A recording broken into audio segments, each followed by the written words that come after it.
As 2023 comes to a close, it is time for the year in review, where I go back through all the books that I read during the year and rank both the best and the worst of those books. Now, I think in 2023 I read right around 52 books, which is pretty much right where I wanted to be. I know some other booktubers might blow that number out of the water, reading like hundreds of books. But with me, I just generally try to do one book per week, so that's pretty, right on target, I think.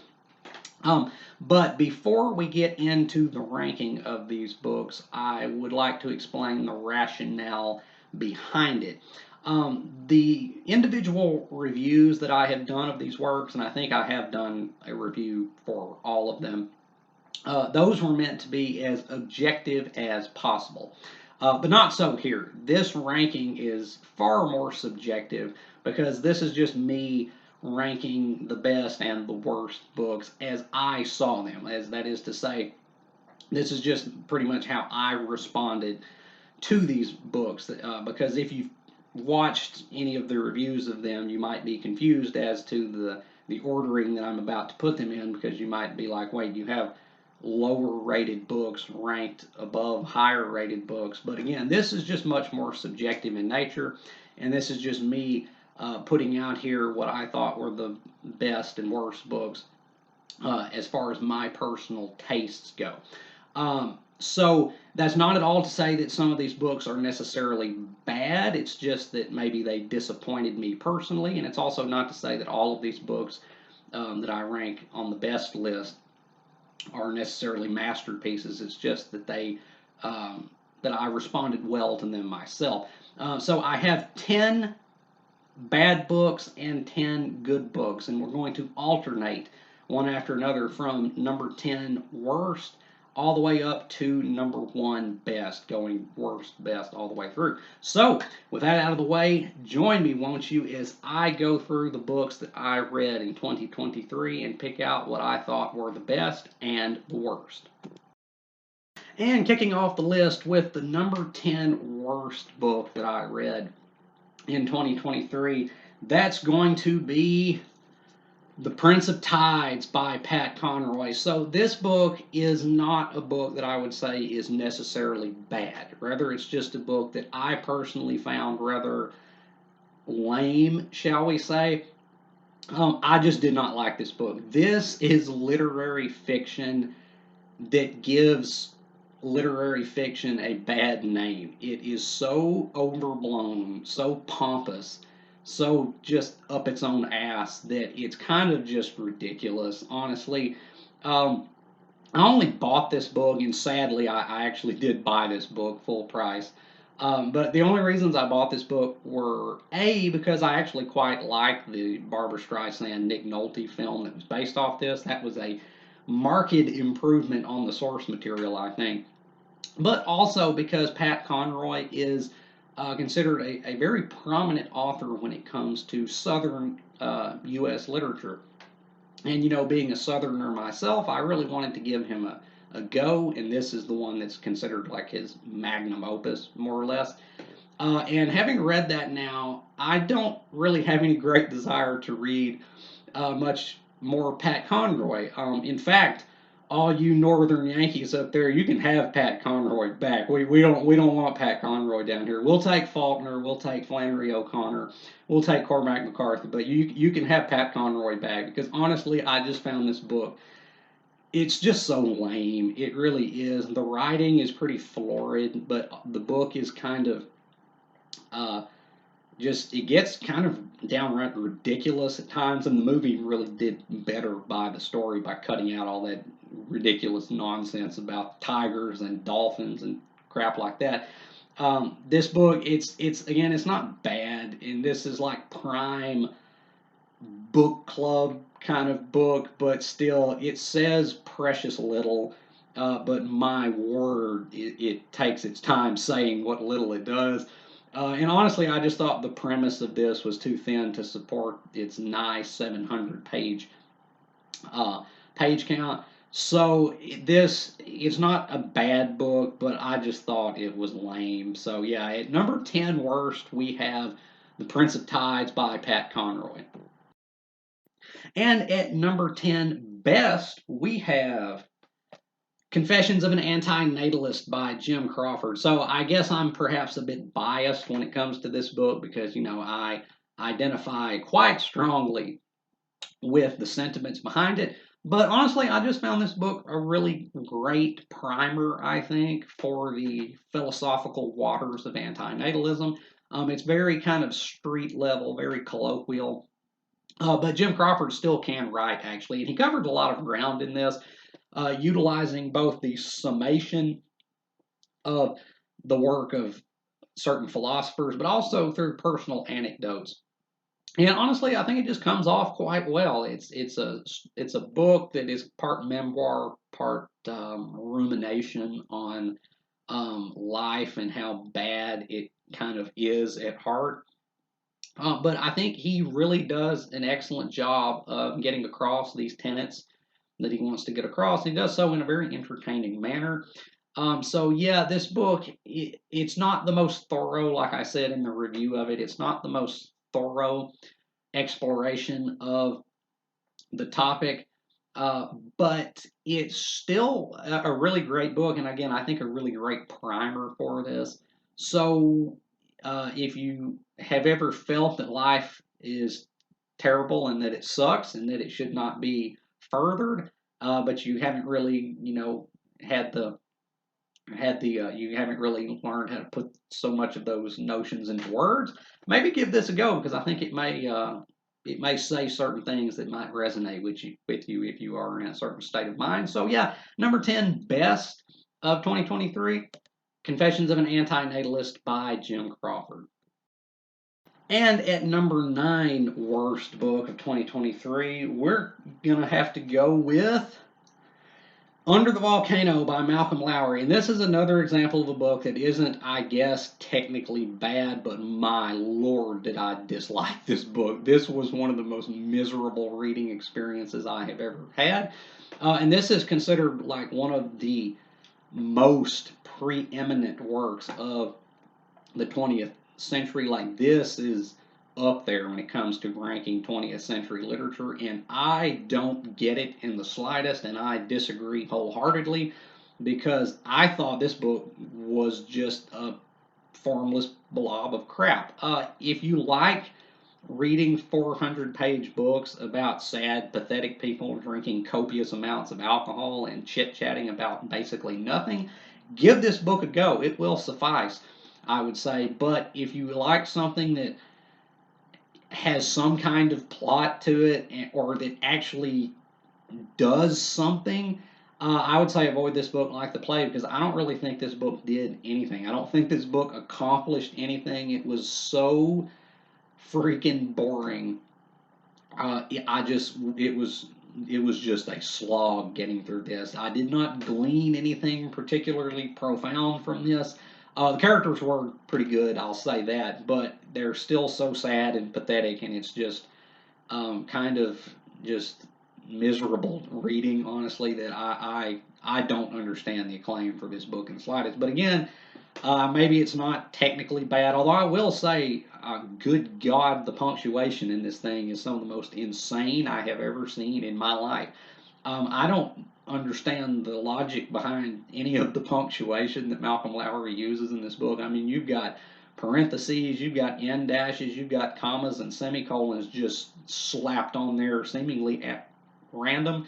So yeah, you could actually pick some. There are some bones you could pick, I guess, with this book in that regard. But honestly, I just thought this book sucked. It was so slow, so boring.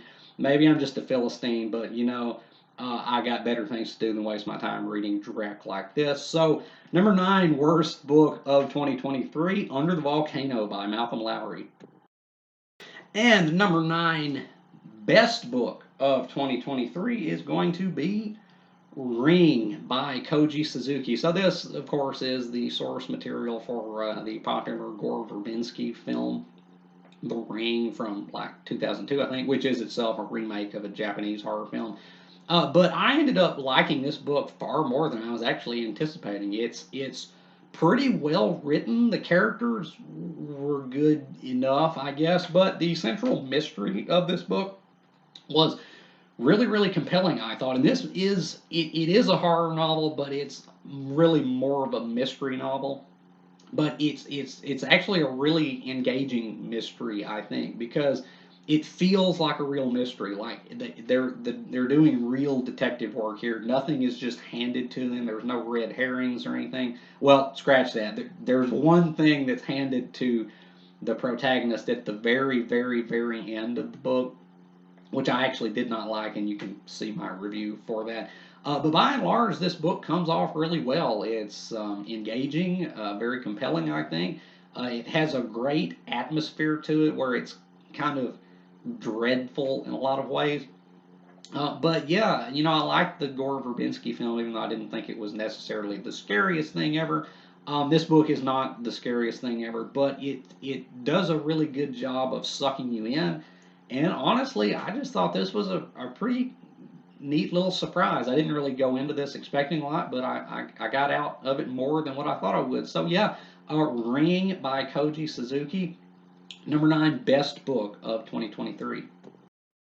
And the number 8 worst book of 2023 would be The Perks of Being a Wallflower by Stephen Chbosky.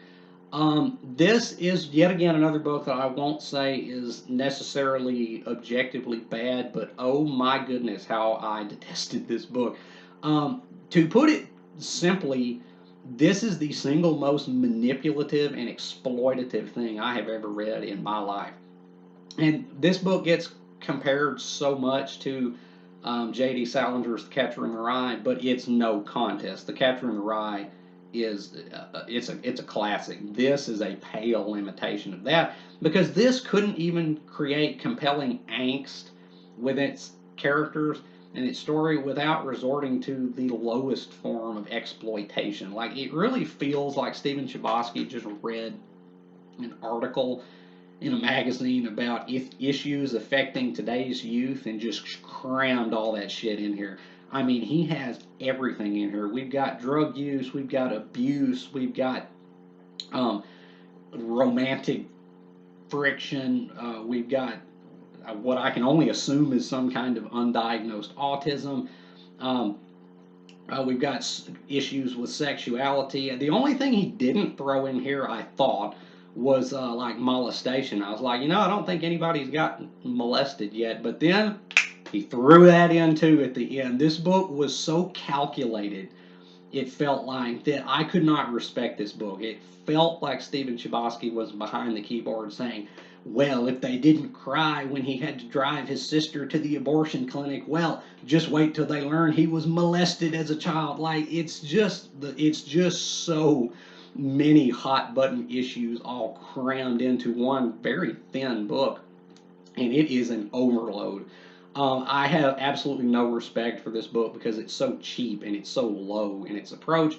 But that's not to say that I necessarily hate or hold any animosity towards Stephen Chbosky. In fact, I actually quite enjoyed that movie called Wonder that he directed a few years ago. I actually liked that. So I don't necessarily hold any hard feelings against Stephen Chbosky, but against this book in particular, you bet your ass I do, because again, it is the most manipulative thing I have ever read in my life. And plus, Charlie's character in this book makes no freaking sense whatsoever. He is so socially retarded and emotionally stunted that he has no friends whatsoever. But yet he gets a girlfriend from a senior level girl. He's a high school freshman just like that. And of course they go to third just like that on the first date because of course that's how that works for weird outcast kids like Charlie. And also Charlie can write like college level book reports on the Fountainhead, but yet he doesn't know what masturbation is. Like this book is just it's just cheap. It really is. Like what J.D. Salinger was able to do naturally and organically in The Catcher in the Rye with creating a sense of turmoil and angst within its protagonist, it's done naturally because what what the concerns of Holden Caulfield are in that book are very real and very important things that come from inside him, his fear of growing up and such. But with this book, it's all just external hot button issues about like drug use, and plus, I don't know, like this is considered like a really great high school novel, like some kind of like print version of like a John Hughes film. But like hell no, it wasn't. Like if your high school experience resembled anything like in this book, you have my deepest sympathies because this was like a nightmare. And plus, the parents in this book just don't behave like actual parents. Any parents that I've ever met, maybe I just grew up with overly protective parents, but like when I reached the part where the kids are like having clandestine meetups in the park to have gay sex with older men, and like they just stay out all night and do that, and no one raises any kind of a question. None of the parents care what the kids do at all. I was like, yeah, this book is just it's just kind of schlock. It really is. It it does kind of demonstrate a solid narrative voice, I'll say, but I just couldn't respect this book. It was just so low in its approach, and again, so freaking manipulative that I just thought this was crap. So, yeah, the number 8 worst book of 2023, The Perks of Being a Wallflower by Stephen Chbosky. And the number 8 best book of 2023 is Christine by Stephen King. I didn't think I would be putting a Stephen King book on the best list. But you know my relationship with Stephen King if you watch my channel. But this book holds up. Like I said in my review of this was the first Stephen King book that I ever read. It got me briefly hooked on Stephen King before I was confronted with just how bad of a writer he can actually be. But this book actually, I think, really holds up. And as I said in my review of it, I think that Christine is actually one of Stephen King's best books. It's in the upper echelons of his bibliography for me personally. It's definitely long, but it actually utilizes that length well. And it has a lot of moving parts in its story, but it pulls it all together quite well as well. I thought the characters are great as per normal with Stephen King, and there's a real sense of tragedy to this book. You might not think a book about a possessed automobile could really kind of get you in the feels, but dang if Christine doesn't. This is honestly just a marvelous little book. And it reminds me that Stephen King is, or at least was, I guess, capable of real greatness on occasion. And this book was right out of his golden age, early 1980s. That was prime Stephen King period.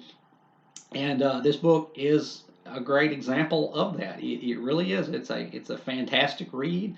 I still love it just as much as I did when I was like 17 when I read it first time. I think Christine holds up well, actually. And, hey, I'll give it to the old man. You did good, Stephen King. You made it to number 8. Best book of 2023, Christine by Stephen King. And the number 7 worst book of 2023, and this is where we're starting to get into books that are like legitimately bad or at least have some bad elements, I think. The number 7 worst book would be Let the Right One In by John Ajvid Lindqvist, I guess. This book was a major disappointment because I had heard so much about this book. It's the basis for a couple of really acclaimed films as well as a Showtime show, apparently.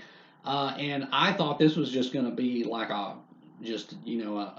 bowl me right over kind of read, that it was going to be that great, and it really wasn't. This book, the writing in this book, I think in my review I was being pretty generous with it, and I said it was like passable, but I think I got to rescind that a little bit because the writing in this book is not very good, if I'm being brutally honest. John Ajvid Lindqvist, and it's not just because of the translation. I feel quite certain it's not just because of that. It's the way that the story is told. It's just very blunt, simple description of actions and events. That's basically all it is. Like there's very little internal thought or reflection in this, or where it, discusses anything that isn't like physically right at hand in the story. And like anybody can just recount actions and events. That doesn't require much. But this book is. I did not think this book was very well written. Again, I think I was a little too generous with it in my review. But the characters in this book also, some of them got the job done. Like with the main character, I think it's good enough. But like it has a fairly large cast of characters, and not only did a lot of them not really connect at all, but many of them didn't even really play a role in the story. So it ended up being longer than I thought it needed to be as well. And the way it ends, it did not thrill me. I thought this was going to be like some kind of, quasi, like it's going to be like a cross between a coming of age story and a horror novel. And it tried to be that, but it wasn't particularly scary, nor was it particularly moving. So this book was really just kind of a bore, actually. I haven't seen the films, I don't think, based on this book, but I would venture to guess that they're probably an improvement on this book because honestly, I didn't think this book was any great shakes. So yeah, number 7 worst book of 2023 was Let the Right One In by John Ajvi Lindqvist. And the number 7 best read of 2023 would be, this right here. This is the box set of Claymore by Norihiro Yagi.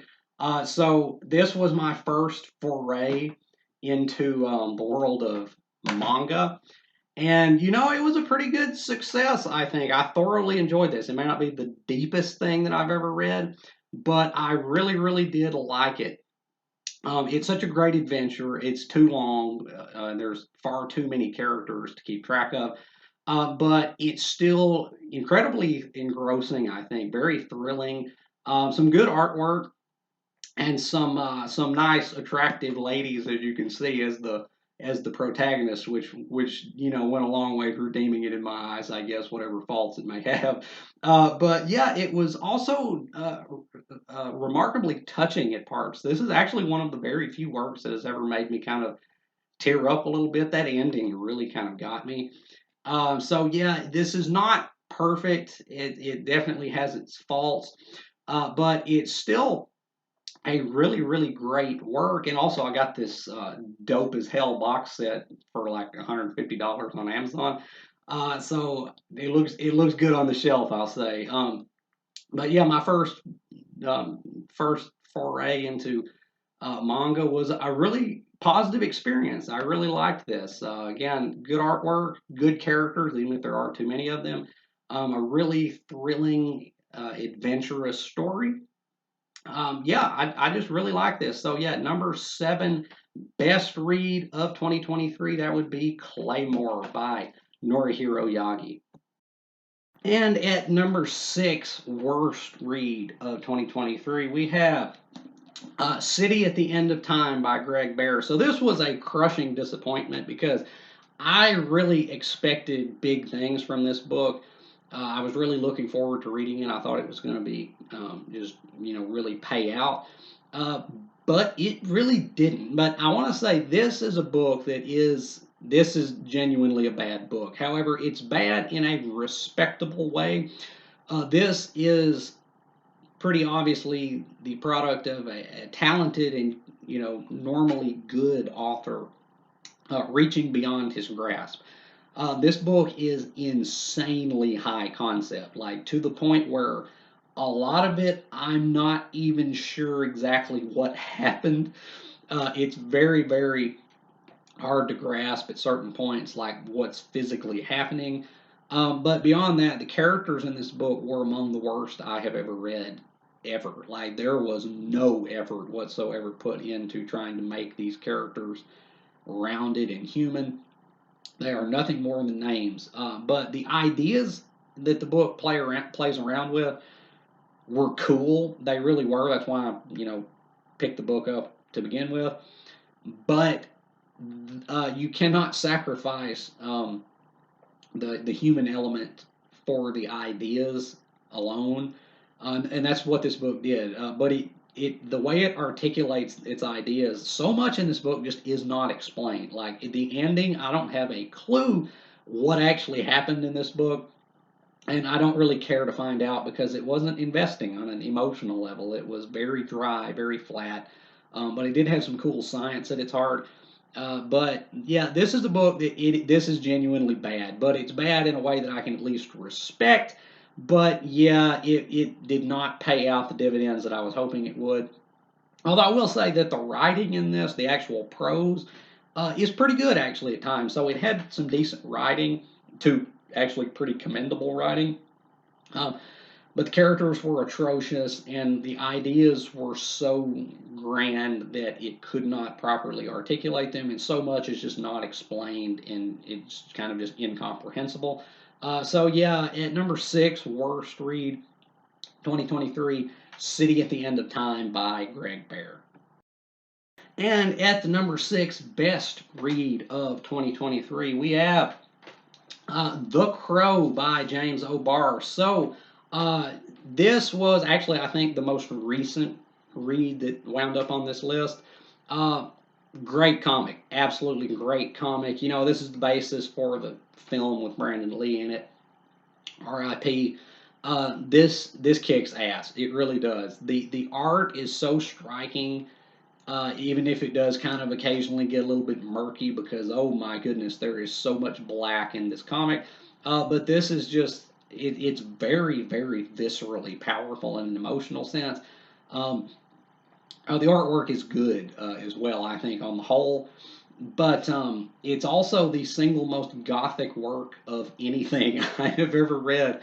It is so gothic, so incredibly gothic. So many Joy Division songs are quoted in this. So many references to like Joy Division, The Cure, stuff like that. Very, very gothic, but I loved it. It's very emotionally powerful, even if it is none too complicated in its structure.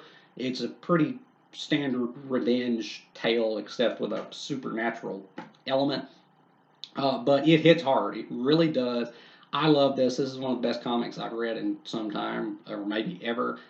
Just fantastic comic. Loved it. I could really recommend this. So at number 6, best read of 2023, The Crow by James O'Barr. And coming in at number 5, worst read of 2023, we have The Reincarnationist Papers by D. Eric Makrans or Mykrans.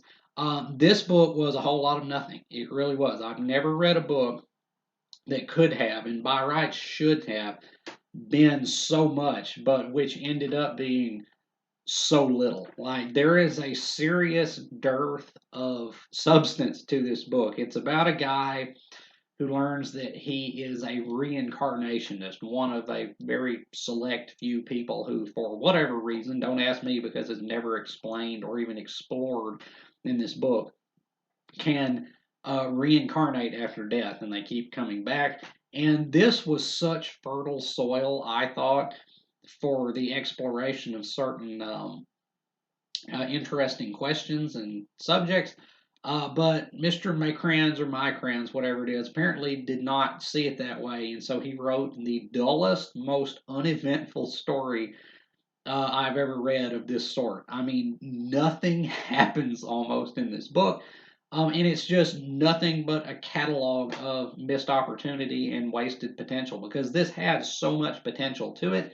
It could have been so much, but it did virtually nothing with its premise, and it was kind of just a major disappointment. I will say the writing in this is decent enough to actually pretty good at times.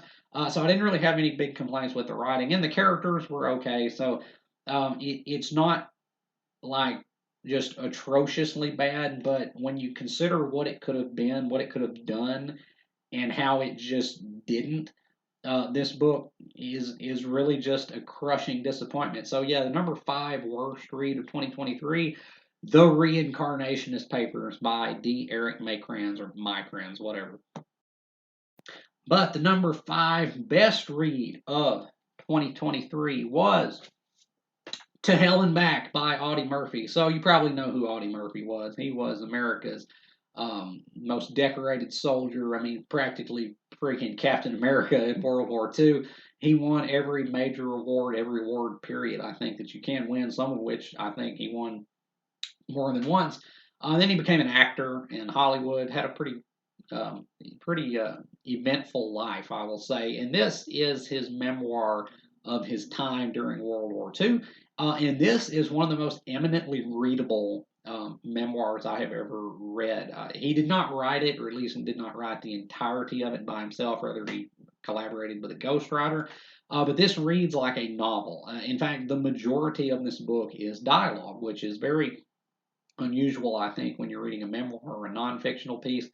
But whether or not every last word of this book is perfectly true, um, it it it really does knock it out of the park in terms of engaging the reader with Murphy's story.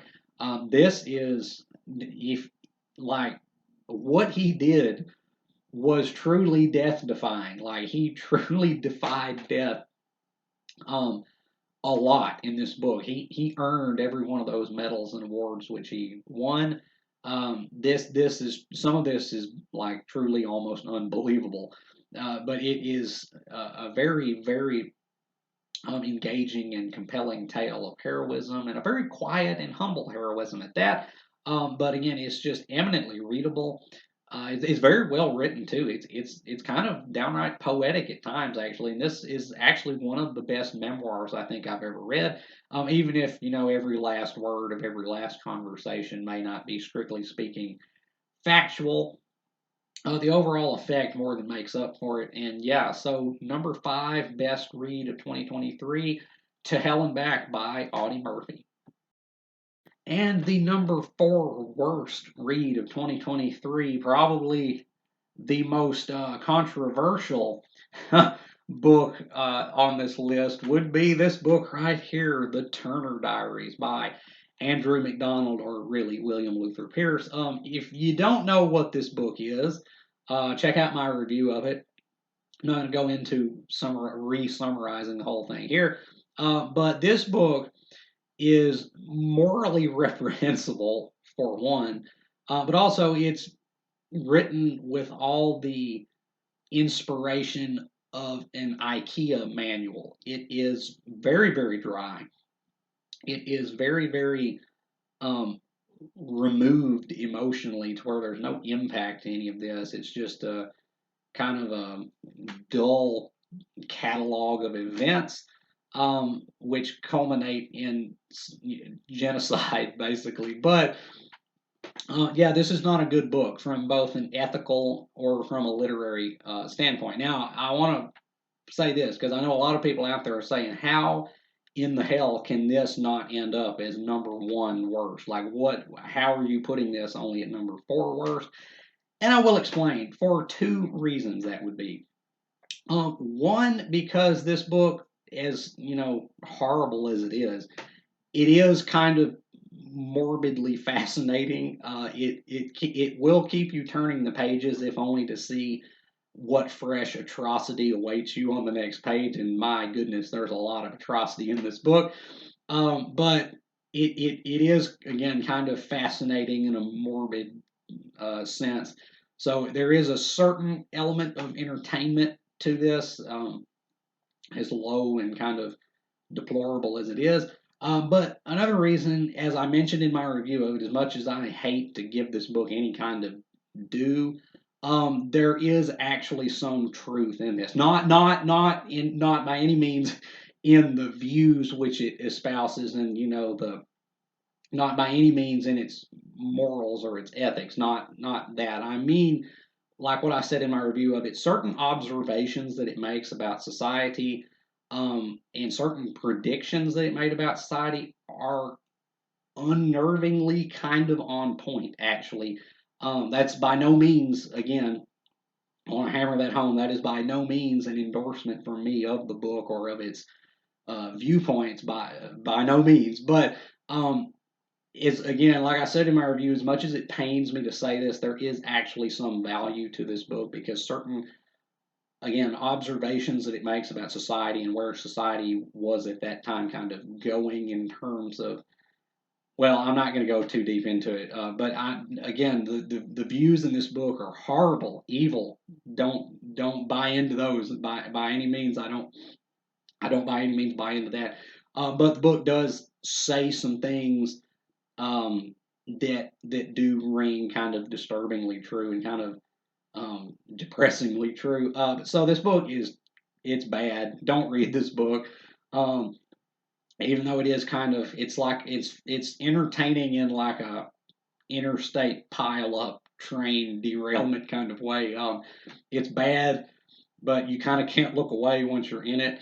But yeah, I probably poisoned my mind to a degree reading this, but it's bad. It's not well written, and again, the views that it promotes are just awful. But again, it is in a bad kind of way, at least absorbing to a degree, and also certain things in it are kind of astute a little bit. So this is bad book, but it's only number 4 worst book of 2023. The Turner Diaries by Andrew MacDonald, or really William Luther Pierce. And at number 4 best read of 2023, we have The Transmigration of Timothy Archer by Philip K. Dick. So you know me, I'm all about that Dick. And this was the last Dick that the world ever got. The Transmigration of Timothy Archer was the final book that Philip K. Dick worked on before his death, his rather untimely death.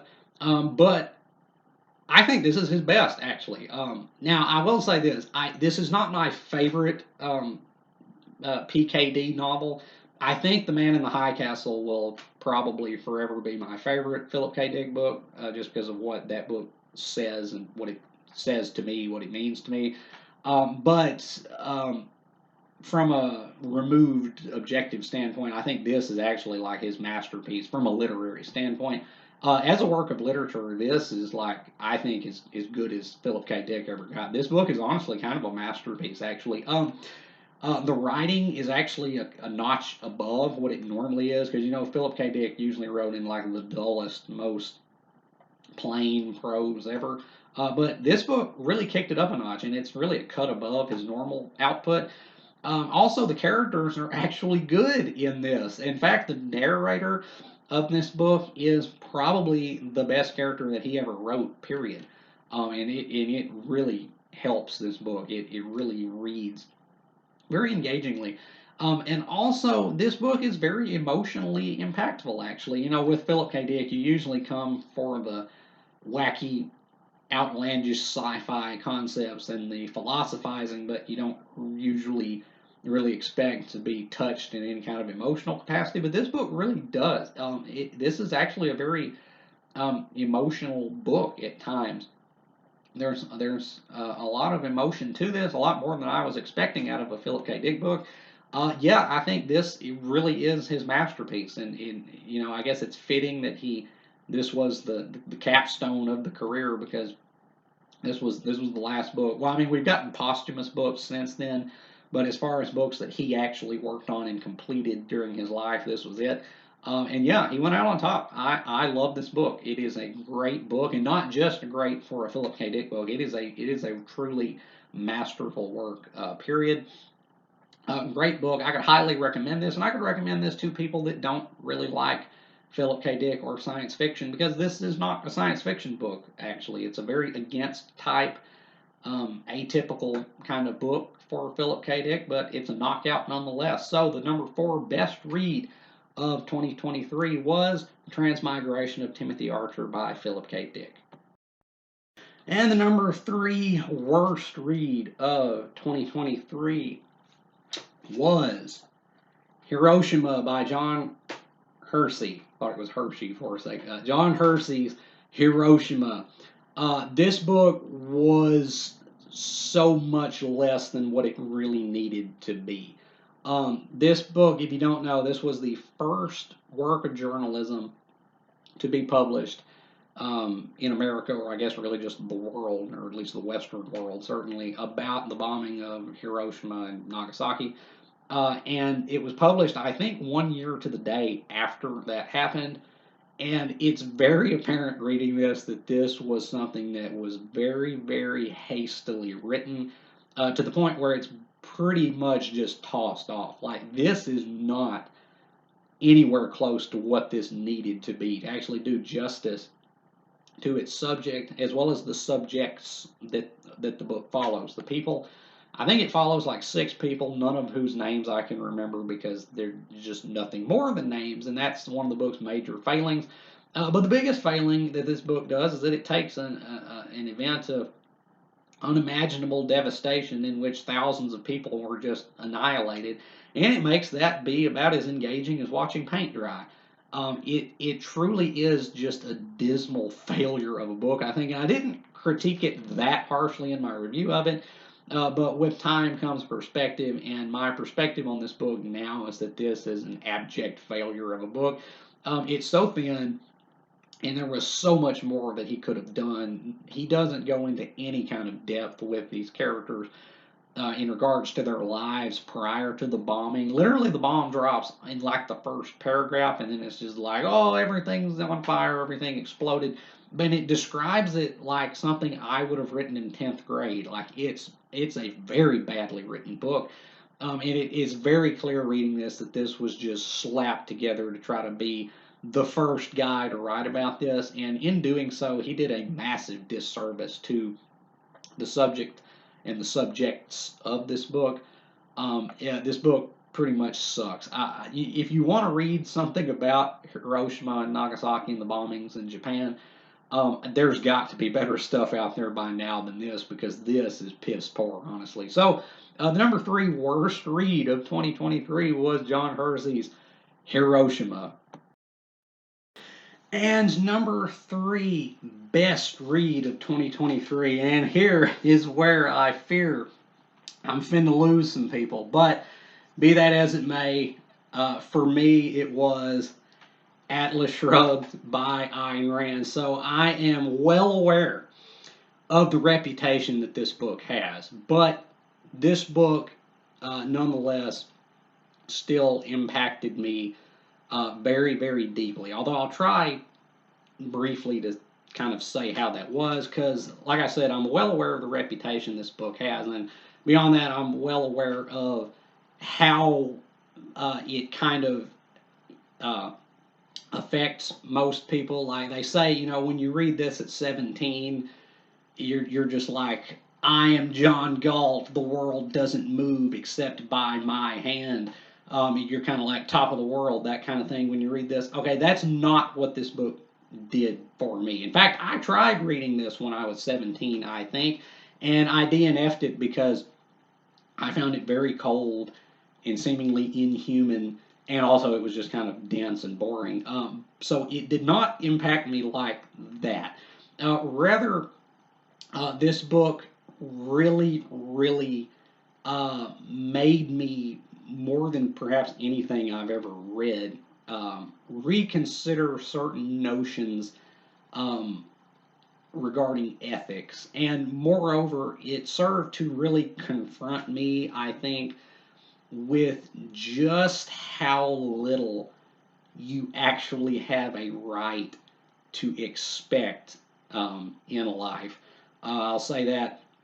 Now, it was actually kind of, it was far from the world is yours kind of impact that it seems to have on a lot of people. It was actually a humbling experience, really. But this is not a book, as I said in my review of it, that I would ever dream of trying to foist upon you and say, you have to read this. You really need to read Atlas Shrugged. I would never dream of doing that. This is the kind of book, I think, that you have to come to in a certain time in your life and with a certain mentality.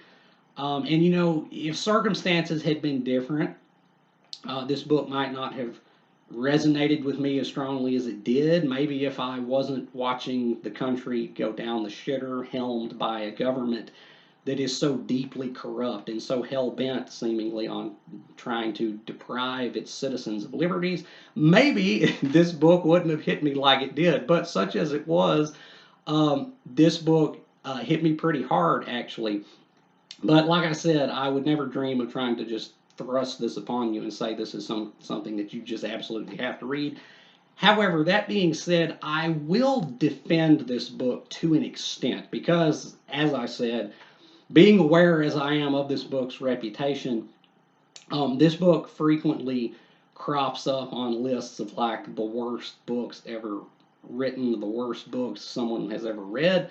And I'll just say this: if this is truly the worst book you've ever read, I'm going to say that you probably haven't read very many books. This book is far better, I think, than it gets credit for being.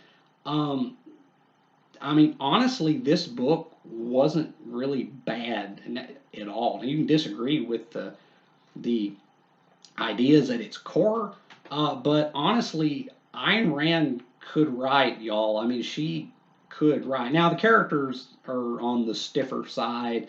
The story is interesting, I think, even though it could have been plotted better, maybe. But honestly, the prose in this is quite remarkable at times. Honestly, I really did have to marvel at some of her writing in this because I found it quite good, actually. But beyond that, I will defend this book in another way, as this is one of the finest examples, I think, of philosophical fiction that you will ever read. Now, whether or not you love or hate or agree or disagree with the philosophy of the book, that's beside the point. All I'm saying is that as a dramatization of ideas, this book really is a masterwork, I think. It really is, I think. And it served to show to me just how um, uh, interlinked I think philosophy and literature can be, and how literature can actually be perhaps the ideal means of philosophical exploration or conveyance. I just think as a work of philosophical fiction, this actually is really good. Again, love it, hate it, agree, disagree. It's just beside the point. I'm just saying that as a dramatization again of ideas, this goes pretty hard. But again, I would never dream of just saying that this is just something that you have to read. That this is like gospel of some sort. I'm just saying that it really had an impact on me. But while I still have some subscribers left, let's move on to the next book. So, number 3 best read of 2023, Atlas Shrugged by Ayn Rand. And the number 2 worst read of 2023 was Prometheus Unbound by Percy Shelley. So, Mary Shelley was a bad bitch. She wrote Frankenstein, my favorite book of all time, an immortal masterwork, which only increases in relevance, I think, as time goes on. However, her husband penned this. This is kind of a turd, I think, literally. This is not good, y'all, I don't think. And plus, I don't think this has aged well. I think this has aged like milk. So, first of all, the ideology that underpins this, I find kind of naive. But beyond that, the characters just aren't interesting. The story, if you can even call this a story, is remarkably not very engaging. In fact, it's just kind of some things happen. The end. That's basically this. Prometheus is the main subject of this book. This is Percy Shelley's his take on the unbinding of Prometheus. Like it's kind of a a much different form of sequel to the Aeschylus original play Prometheus Bound, but it's just not good. I don't think. Again, I just find its ideology kind of naive. The characters aren't that interesting. The poetry is very, very verbose. I'll say that. Very, very flowery, but also at times kind of inscrutable. And it's just so wordy. It really is. It's just so wordy. This is a closet drama, but so much of the story is conveyed through dialogue, and it gets overly wordy. I think this was just a swing and a miss. I'm glad I read this because I really wanted to give Percy Shelley a fair shake because I love his wife's work so much. But yeah, I think Mary Shelley wrote circles around this crap right here because I think this pretty much is crap. This is just it's just bad, I think. There's not much positive I can say about Prometheus Unbound. So, the number two worst read that I had in 2023 was Prometheus Unbound by Percy Shelley. And the number two best read of 2023 was this book right here, After the First Death by Robert Cormier. With this book right here, Robert Cormier became one of my favorite writers. This book is kind of unlike anything I've ever read in terms of its tonality. It's a thriller novel, although it's a literary thriller novel. Again, Robert Cormier wrote some literature. His books are literary, but this book is one of the most ruthless and pessimistic things I have ever read. In fact, this is nominally at least a YA novel, but it blows most adult fiction out of the water. And really, with Robert Cormier, the YA denotation doesn't really carry much weight because, again, that man wrote literature that just happened to feature adolescents as protagonists. This book goes hard. This is the kind of book when I finished it, I was just like, damn, was that bleak, but it was very, very authentic. I really cannot praise this book enough, honestly, and it's so sad that so many people nowadays don't even appear to be aware of this book or even aware of Robert Cormier. Like I said in my review of this book, if you take only one recommendation that I give, I think at this point in time, I would say let it be this. After the First Death is a truly stunning work. It's masterfully well written with well-rounded human characters and a tone that is so merciless in its dourness that it can really kind of shock you just how dark this book gets, despite being not particularly violent. I adored this book. I'm talking adored it, loved it, first page to the last. I really don't have much of anything negative to say about it. Pick this book up if you haven't, and make sure you're in the mood for some depressing reading because this is not a feel-good book by any means, but it is a masterpiece nonetheless. So the second best read of 2023 for me was After the First Death by Robert Cormier. And the number one worst book that I read in 2023 was Man on Fire by A.J. Quinnell. You may know this book as the basis for the action film starring Denzel Washington. And even though I don't consider Man on Fire to be one of Denzel Washington's finest efforts, it is leaps and bounds better than the book that it was based upon because this book right here freaking sucked. The only good thing that I have to say about this book is that its idea was really, really strong. However, every decision that A.J. Quinnell could have made wrongly when writing this book, he did. Every single decision.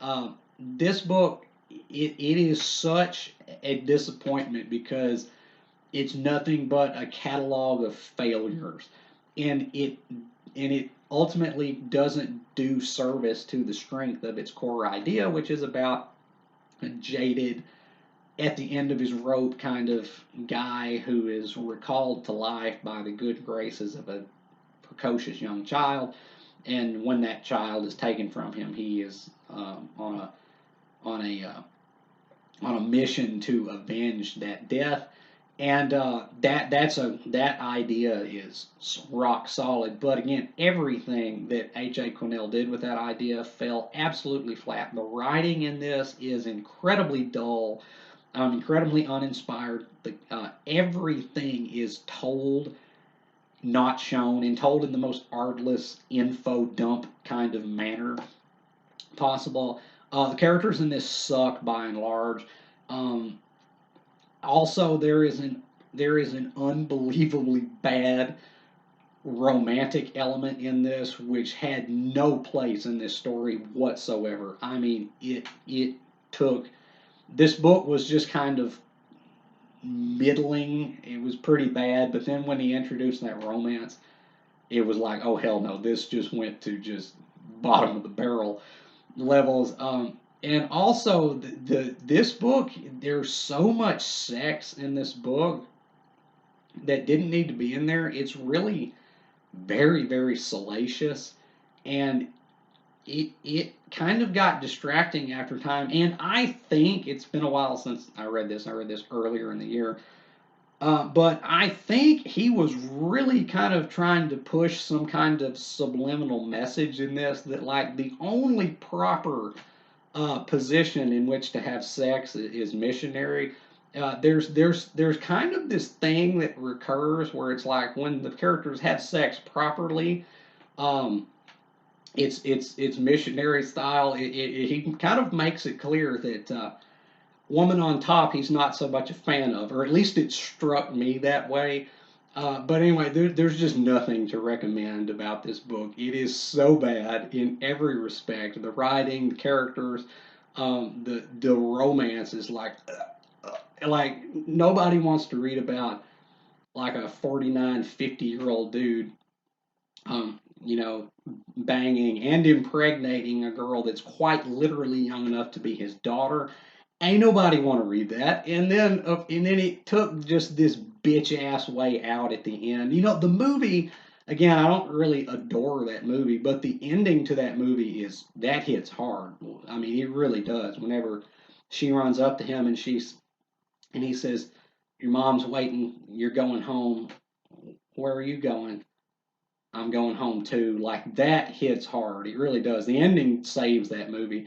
But the ending to this book was awful. He needed to die. Dang it. He needed to die in this book because it was that kind of grim, um, no turning back kind of story. And then AJ Quinnell was like, oh no, we need a franchise out of this. We need a series so he gets to live. It was just the chump's way out. Everything about this book, except its baseline idea, was just awful. Do not read Man on Fire by A.J. Quinnell, even if you like um, the movie with Denzel Washington. Just pass this book on by because it sucks. So the number one worst book that I read in 2023 was Man on Fire by A.J. Quinnell. And the number one best book that I read in 2023 was, you probably already know what that is, but it was The Passenger by Cormac McCarthy. And I guess if you want to, you can kind of tack on Stella Maris on here as well if you want to lump these two together. But The Passenger is, I truly do believe, Cormac McCarthy's masterpiece. Now, it's not the most perfect book that he ever wrote, and again, that's kind of a weird distinction where I think this is his best book, but yet it's also kind of flawed. Um, the setup in this book is occasionally kind of weird. It's basically just a series of conversations about various subjects strung together in the loosest of frameworks around this conspiracy thriller that never really pans out to anything, as well as some very poignant um, grief for a character who is departed in the book. But I do believe that this is actually the most well rounded and comprehensive thing that Cormac McCarthy ever wrote. And I'm very, very glad because, he's no longer with us. R.I.P. Cormac. You were the goat. Seriously. And I think this book exemplifies why. I read this book. This was, I think, the first book that I read in 2023. So all the books that I read after this, it was just downhill. But have my sentiments regarding this book changed? Not in the slightest. This book, I adore this book. Like I love this book. Capital L, capital O, capital V, capital E. Love it. It's so much. It really is. It's just so much in it.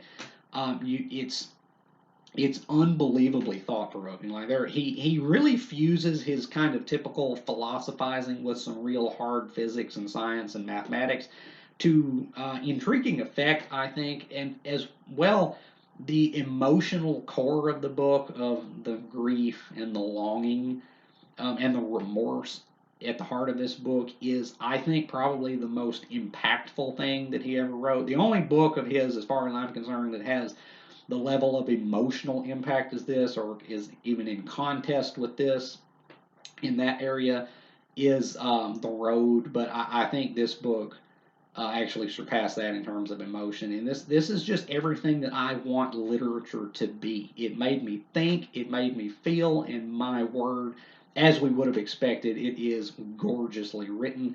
So as far as I'm concerned, Cormac McCarthy went out on top. I think this is peak. I think this is peak McCarthy. I love this book so much. I still love it.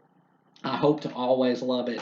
And for that reason, Cormac McCarthy's The Passenger was the best book that I read in 2023. So that has been my ranking of the best and the worst books that I read in 2023. I hope you have enjoyed it.